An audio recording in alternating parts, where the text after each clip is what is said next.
Le frittelle, dolce tipico della festa di San Marco il 25 aprile.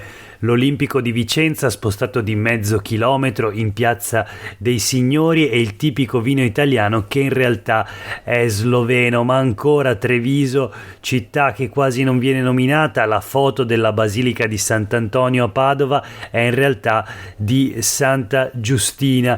E poi Palazzo Ducale diventa il Correr. Sono le tante, troppe castronerie della campagna prodotta dal Ministero del Turismo, quella famosa per la Venere di Botticelli trasformata in influencer. Prosegue quindi la bufera su questa campagna del Ministero del Turismo anche in questa dimensione locale che riguarda la nostra regione e il modo in cui viene dipinta nel sito del governo. E questo è Sveglia Veneto, il primo podcast dedicato all'informazione vista da nord-est.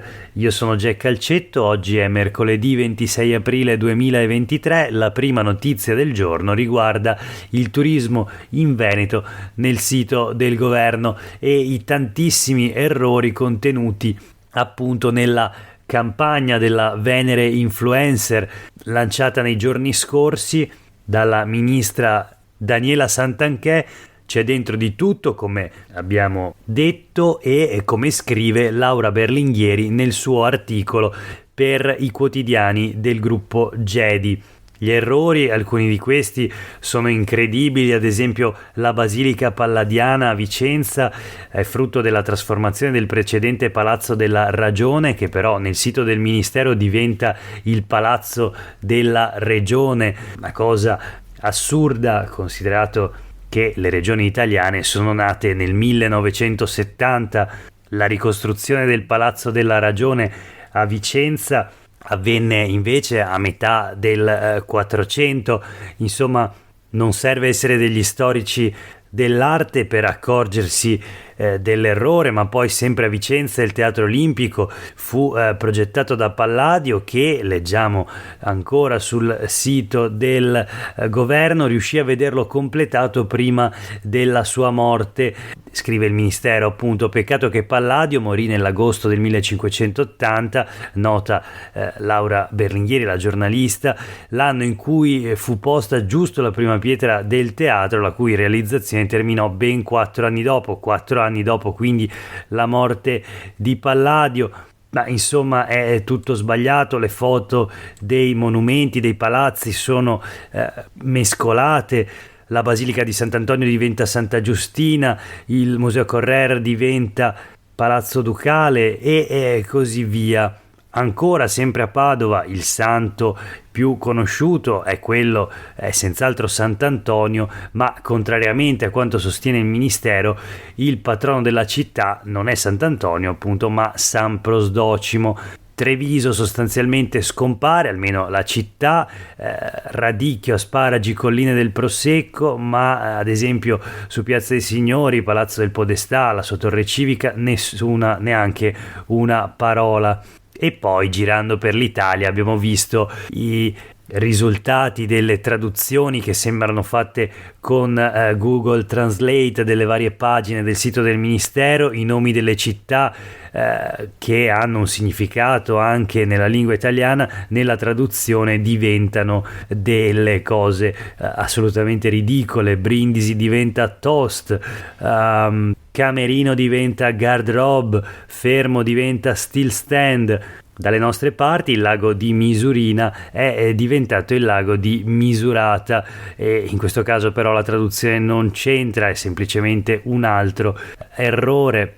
Insomma, qualcosa di veramente ridicolo nella campagna della Venere Influencer prodotta e lanciata dal Ministero del Turismo. Chiudiamo qui per ora questo capitolo, il caso appunto delle castronerie del Ministero E proseguiamo la rassegna stampa di oggi. Naturalmente sui quotidiani locali una ricca serie di articoli sulle celebrazioni e sulla giornata di ieri, il 25 aprile, festa della liberazione. Partiamo dai quotidiani del gruppo Gedi. Ora è sempre resistenza.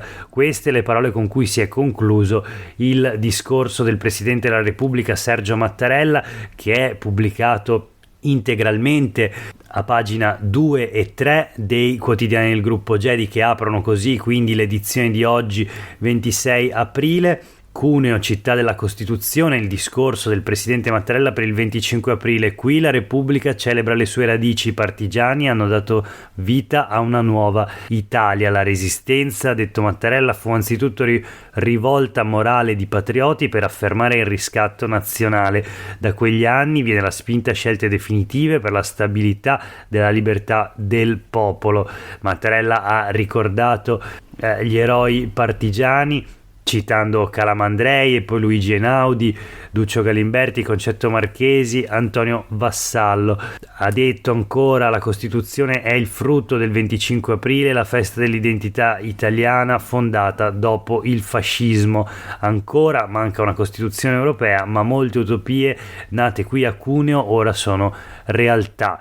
Ancora altri partigiani citati da Mattarella: Antonino Repaci, Nuto Revelli, Silvio Trentin, Mario Alberto Roller. Un discorso molto lungo, quello del Presidente della Repubblica, parole mai così forti, un'operazione verità contro i nostalgici dell'altra patria, scrive Ugo Magri nell'analisi sempre per i quotidiani del gruppo Gedi. Proseguiamo rapidamente la rassegna stampa sulle tante notizie della giornata di ieri, in primo piano anche sul Corriere del Veneto. La festa della liberazione, Fratelli d'Italia alle celebrazioni del 25 aprile, questo è il titolo, contestati sindaco e sottosegretario, fischi per Mazzi a Verona e Rucco a Vicenza. Il corteo contro la nuova sede del MIS, una organizzazione, un movimento, un gruppuscolo dell'ultradestra proprio a Vicenza, nel capoluogo berico. Ci sono le parole di Zaia anche nell'articolo firmato da Martina Zambon.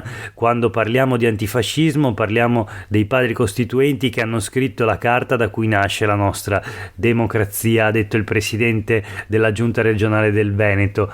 E poi mezza pagina dedicata invece ad Elena Donazzan, assessora regionale all'istruzione, al lavoro, alle pari opportunità, per la prima volta in piazza per il 25 aprile dopo tantissimi anni all'interno delle istituzioni, almeno 20 tra consiglio regionale e giunta regionale, prima nella giunta Galan e poi in tutte le giunte Zaia. L'esponente di Fratelli d'Italia, intervistata o comunque sentita dal Corriere del Veneto, che le dedica un articolo firmato da Emilio Randon. Leggiamo il titolo: Donazzan all'esordio nella piazza nemica, mi rattrista essere qui scortata dalla polizia.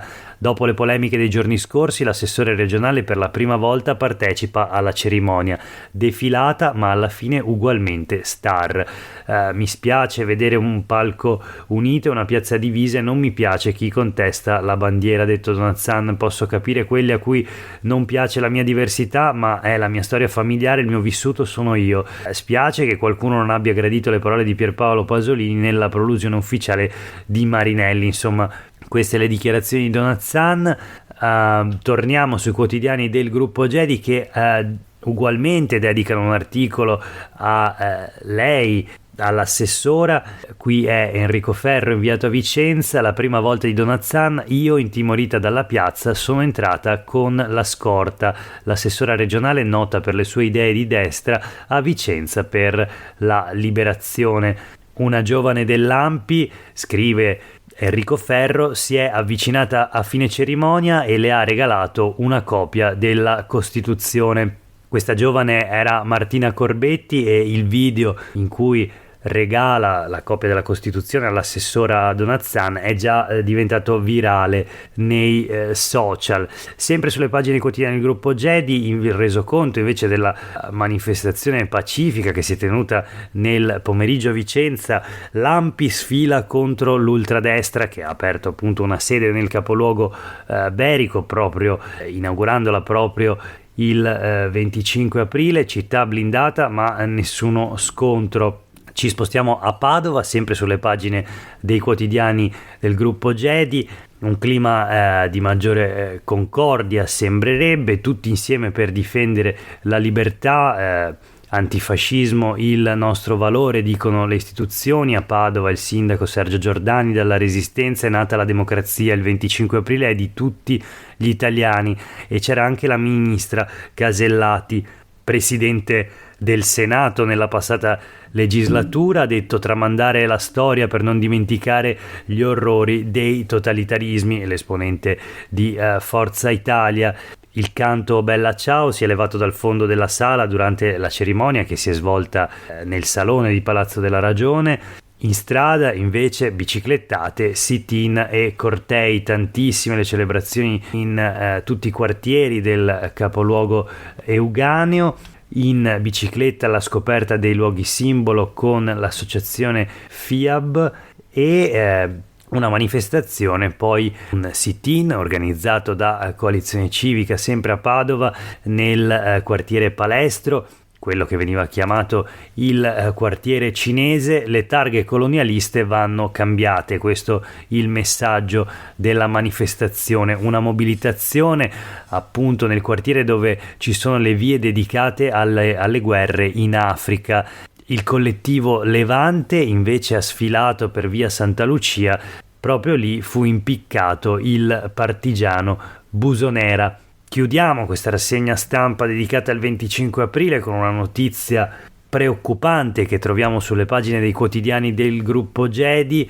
Arriva da Chioggia, l'articolo è firmato da Diego De Gan: non suonate Bella Ciao, il sindaco non vuole, potreste essere allontanati dalla banda cittadina. Inizia così l'articolo, il titolo è Chioggia, il sindaco vieta alla banda di intonare le note di Bella Ciao. Il direttore ha avvertito i musicisti che appunto avrebbero potuto essere allontanati dall'orchestra, e però naturalmente le persone in piazza hanno intonato il coro, hanno cantato la canzone Bella Ciao in coro. Infine, sempre il Gazzettino, ancora in un articolo di Angela Pederiva, rende conto insomma dei fischi al sindaco di Vicenza e del fatto che Donazzan, l'assessora regionale al lavoro, si è presentata in piazza ma scortata appunto dagli agenti. Per quanto riguarda la giornata di ieri, almeno sui quotidiani locali del Veneto è tutto. Chiudiamo la rassegna stampa di oggi con due notizie flash. La prima che troviamo ancora sul Gazzettino è un sondaggio dell'osservatorio sul nord-est di Demos. Si parla di pensioni e il tema è molto interessante perché riguarda la solidarietà intergenerazionale. Si rafforza il no da parte dei giovani a pagare pensioni e assistenza. Dopo il miglioramento nella fase della pandemia torna in crisi il patto generazionale. Quasi 4 nordestini su 10 sono contrari a versare contributi di cui difficilmente beneficeranno, ma se si va a guardare l'opinione delle varie generazioni, tra i 12 e i 24 anni è addirittura il 74% contrario a pagare i contributi per sostenere le pensioni e l'assistenza alle persone anziane, visto che in futuro rischiano di ricevere pensioni e assistenza molto più basse. Una percentuale che resta elevata anche tra i 25 e i 34 anni, il 62%, scende sotto il 50% la contrarietà a pagare i contributi solo dai 35 anni in su. Insomma, la fotografia di un patto generazionale in crisi e soprattutto molto di più di una scarsissima ormai fiducia nel sistema pensionistico italiano. Infine, per quanto riguarda la tragedia di Fara Vicentino, la sorella di Sufin Bubagura, freddato da un carabiniere dopo una lunga corsa, aggrappato al paraurti del camion, e una serie poi di atti che alla fine hanno visto anche il giovane esplodere 15 colpi di arma da fuoco che aveva sottratto a un vigile. Insomma, la sorella di Sufin dice stava solo facendo sport, per spiegare la sua corsa appunto aggrappato a un camion.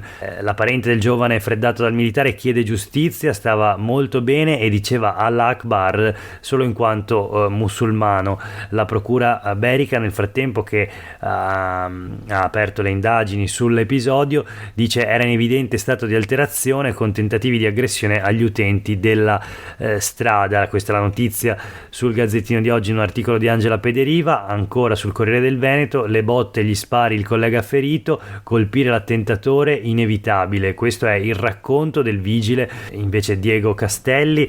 Si fa largo l'ipotesi nel frattempo che anche Frusti, il vigile attualmente in ospedale, ferito a un piede, a un polmone, è stato operato, le sue condizioni restano gravi ma dovrebbe cavarsela. Ecco, si fa largo l'ipotesi che anche lui abbia premuto il grilletto. Il Corriere del Veneto quindi intervista il vigile urbano Diego Castelli, che era lì e ha assistito, insomma era in mezzo al conflitto a fuoco catenato, scrive il Corriere del Veneto, dal giovane di 28 anni nella zona industriale di Fara, in provincia di Vicenza. Ci sono anche le parole della sorella che dice: Sufjan era un bravo ragazzo, voglio capire cos'è successo. Per oggi è davvero tutto, grazie per aver ascoltato questa puntata di Sveglia Veneto, a tutte e tutti voi una buona giornata.